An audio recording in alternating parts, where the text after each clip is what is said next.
आज 1 अक्टूबर अर्थात गांधी जयंती और पूर्व प्रधानमंत्री लाल बहादुर शास्त्री की जयंती की पूर्व संध्या पर हम उपस्थित हुए हैं। इन दोनों महापुरुषों के द्वारा भारत के स्वतंत्रता आंदोलन में जो भूमिका निभाई गई यह विश्व प्रसिद्ध है। बापू को ऐसे ही राष्ट्रपिता नहीं कहा जाता। कभी कभी लगता है कि बापू के बिना भारत की आजादी पाने का सपना सही सिद्ध नहीं हो पाता। लेकिन बापू के बारे में हम जानते कितना है? बापू की आलोचनाएं भी हैं उनकी विचारधाराओं को लेकर के, और यह आलोचना कोई मायने नहीं रखती।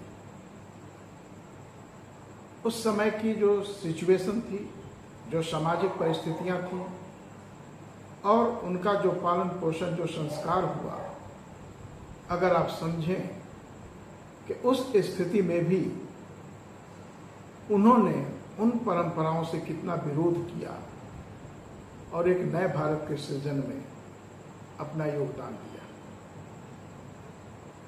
बापू को सत्याग्रह, अहिंसा के भी रूप में जाना जाता है। आइए हम कुछ बातें इन पे करेंगे इनके इस पूर्व संध्या पर। गांधी का सत्याग्रह, अहिंसक प्रतिरोध का दर्शन। सत्याग्रह महात्मा गांधी द्वारा विकसित अहिंसक प्रतिरोध का एक दर्शन और रणनीति है। इसका अर्थ है सत्य के लिए आग्रह, यानी सत्याग्रह या सत्य के बल पर आग्रह। यह अहिंसा, सत्य, प्रेम और न्याय के सिद्धांतों पर आधारित है। सत्याग्रह के सिद्धांत। अहिंसा सत्याग्रह में किसी भी रूप में हिंसा का प्रयोग नहीं होता है। इसका अर्थ है शारीरिक, मानसिक और भावनात्मक हिंसा से परहेज। सत्य। सत्याग्रह सत्य की खोज और उसके पालन पर आधारित है। इसका अर्थ है कि सत्याग्रही हमेशा सच बोलते हैं और सच्चाई के लिए खड़े होते हैं। निडरता। सत्याग्रही डर या भय से प्रेरित नहीं होते हैं और वे अपने विश्वासों के लिए खड़े होने को तैयार रहते हैं। आत्मशुद्धि। सत्याग्रहियों को स्वयं को शुद्ध करना होता है और अपनी कमजोरियों पर विजय प्राप्त करनी होती है। प्रेम। सत्याग्रह प्रेम के सिद्धांत पर आधारित है। इसका अर्थ है कि सत्याग्रही सभी प्राणियों के प्रति प्रेम और करुणा रखते हैं। न्याय। सत्याग्रह न्याय और समानता के लिए एक संघर्ष है। इसका अर्थ है कि सत्याग्रही सभी के लिए समान अधिकारों और अवसरों की वकालत करते हैं। सत्याग्रह के तरीके। सत्याग्रह के कई तरीके हैं जिनमें शामिल है अहिंसक प्रदर्शन। इसमें सभाएं, मार्च, धरने और भूख हड़ताल जैसे तरीके शामिल हैं। सविनय अवज्ञा। इसमें अन्यायपूर्ण कानूनों का उल्लंघन करना और अन्यायपूर्ण व्यवसायों का बहिष्कार करना शामिल है। सविनय अवज्ञा। इसमें अन्यायपूर्ण कानूनों का उल्लंघन करना और सरकारी आदेशों का पालन करने से इनकार करना सम्मिलित है। बहिष्कार। इसमें सामाजिक रूप से अवांछनीय लोगों का बहिष्कार करना और अन्यायपूर्ण व्यवसायों का बहिष्कार करना शामिल है। असहयोग। इसमें सरकारी संस्थाओं और सेवाओं का सहयोग करने से इनकार करना शामिल है। गांधी जी ने सत्याग्रह का उपयोग भारत में स्वतंत्रता आंदोलन और दक्षिण अफ्रीका में भारतीयों के अधिकारों के लिए संघर्ष में किया था। सत्याग्रह का प्रभाव। सत्याग्रह ने भारत के स्वतंत्रता आंदोलन और दुनिया भर के कई अन्य सामाजिक और राजनीतिक आंदोलनों को प्रेरित किया है। यह अहिंसक प्रतिरोध का एक शक्तिशाली साधन है जिसका उपयोग सामाजिक न्याय और समानता प्राप्त करने के लिए किया जा सकता है। गांधी जी के जीवन में सत्याग्रह। गांधी जी ने अपने जीवन में सत्याग्रह के सिद्धांतों का सफलतापूर्वक प्रयोग किया।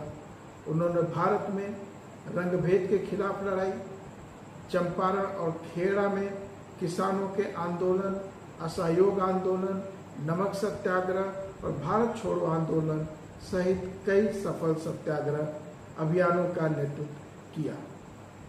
रंगभेद की वास्तविक लड़ाई दक्षिण अफ्रीका में थी और जातिवाद की लड़ाई भारत में थी।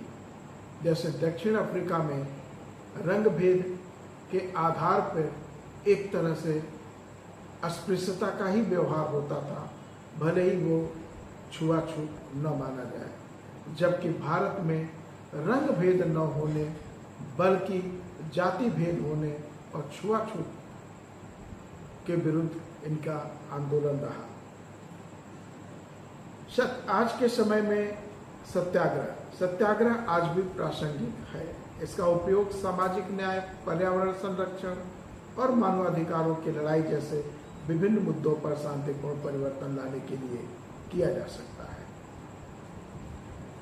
गांधी जी का सत्य दर्शन।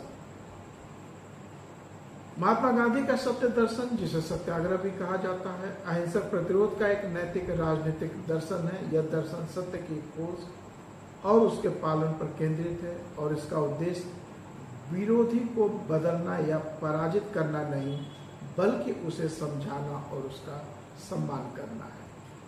सत्य की अवधारणा। गांधी जी के लिए सत्य केवल एक तार्किक या बौद्धिक अवधारणा नहीं थी, बल्कि यह एक जीवित सत्य थी।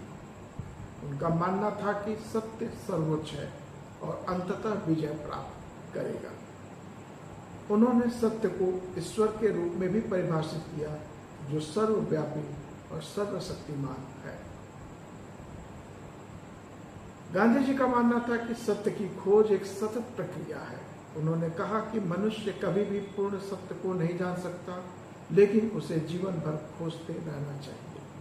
उन्होंने आत्म परीक्षण, आत्मशुद्धि और अनुभव के माध्यम से सत्य की खोज करने पर जोर दिया। अहिंसा का सिद्धांत। अहिंसा गांधी के सत्य दर्शन का एक केंद्रीय सिद्धांत है। उनका मानना था कि किसी भी रूप में हिंसा, चाहे वह शारीरिक हो या मानसिक, गलत है। उन्होंने अहिंसक प्रतिरोध का समर्थन किया, जिसमें सविनय अवज्ञा, बहिष्कार और भूख हड़ताल जैसे तरीके शामिल थे। करुणा का महत्व। गांधी जी का मानना था कि करुणा सत्य और अहिंसा के साथ निकटता से जुड़ी हुई है। उन्होंने दूसरों के प्रति दयालु और क्षमाशील होने का आग्रह किया, चाहे वे कितने भी विरोधी क्यों न हो। अहिंसा और सत्य का संबंध। गांधी जी के लिए अहिंसा और सत्य एक दूसरे से अटूट रूप से जुड़े हुए थे। उनका मानना था कि सत्य का पालन केवल अहिंसक साधनों से ही किया जा सकता है। उन्होंने कहा कि हिंसा सत्य को दबा देती है और अंततः विनाश की ओर लेकर जाती है। सत्याग्रह या अहिंसक प्रतिरोध गांधी जी के सत्य दर्शन का व्यावहारिक अनुप्रयोग था। उन्होंने सत्याग्रह को अन्याय और अत्याचार के खिलाफ विरोध करने का एक शक्तिशाली साधन माना। सत्याग्रह के अनेक तरीके हैं, जिसमें सविनय अवज्ञा, बहिष्कार, भूख हड़ताल और धरना शामिल है। सत्य दर्शन का प्रभाव। गांधी जी के सत्य दर्शन का भारत के स्वतंत्रता आंदोलन और दुनिया भर में नागरिक अधिकारों के आंदोलनों पर गहरा प्रभाव पड़ा है। इसने लाखों लोगों को प्रेरित किया और अहिंसक प्रतिरोध को सामाजिक और राजनीतिक परिवर्तन लाने का एक शक्तिशाली साधन बना दिया।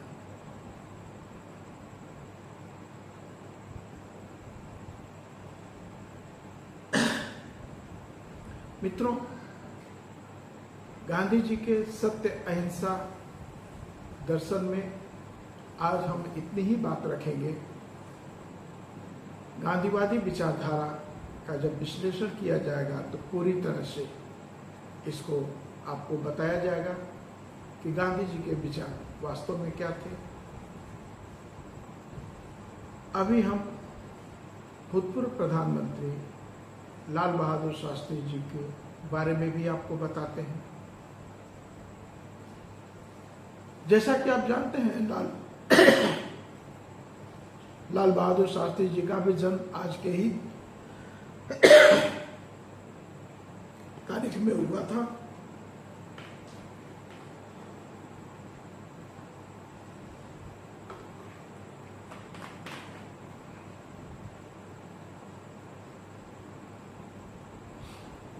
तत्कालीन बनारस यानी रामनगर में आपका जन्म हुआ था। आप शुरू से ही अध्ययनशील, मेहनती व्यक्ति रहे और भारत के स्वतंत्रता आंदोलन में आप गांधी जी के करीब थे। अवसर आने पर आप प्रधानमंत्री बने। जवाहरलाल नेहरू जी के देहावसान के बाद उस समय भी देश की हालत बहुत नाजुक थी। आपने जय जवान जय किसान का नारा जो दिया वह आज भी उतना ही महत्वपूर्ण है। आपके कार्यकाल में food corporation of India FCI भारतीय खाद्य निगम की स्थापना जनवरी 1965 में होती है। पीडीएस सिस्टम पहले से लागू था, दूसरे विश्व युद्ध से उसमें भी सुधार हुआ है आपके समय। हरित क्रांति जिसके जनक स्वामीनाथन थे और वास्तविक कार्य उस पर 1965 से 1968 के बीच हुआ और लगातार उस पर चलता रहा काम। ये आपका बहुत कम समय प्रधानमंत्री के पद पे रहे। ताशकंद में आकस्मिक निधन हुआ, देश की बहुत बड़ी क्षति हुई। लेकिन जो आपने फूड कॉरपोरेशन ऑफ इंडिया की स्थापना की, उसके पहले 1964 में खाद्य बिल फूड सिक्योरिटी एक्ट भी पारित हुआ था। उसके तहत ये सारे काम हुए। ये राष्ट्र आपका कृतज्ञ है। मित्रों, हमें अपने महापुरुषों को जानना चाहिए और हम प्रशिक्षण शिविर में आपके समक्ष अपने महापुरुषों की बात करते रहेंगे। फिर मिलते हैं। दोनों महापुरुषों को सादर नमन करते हुए जय भारत,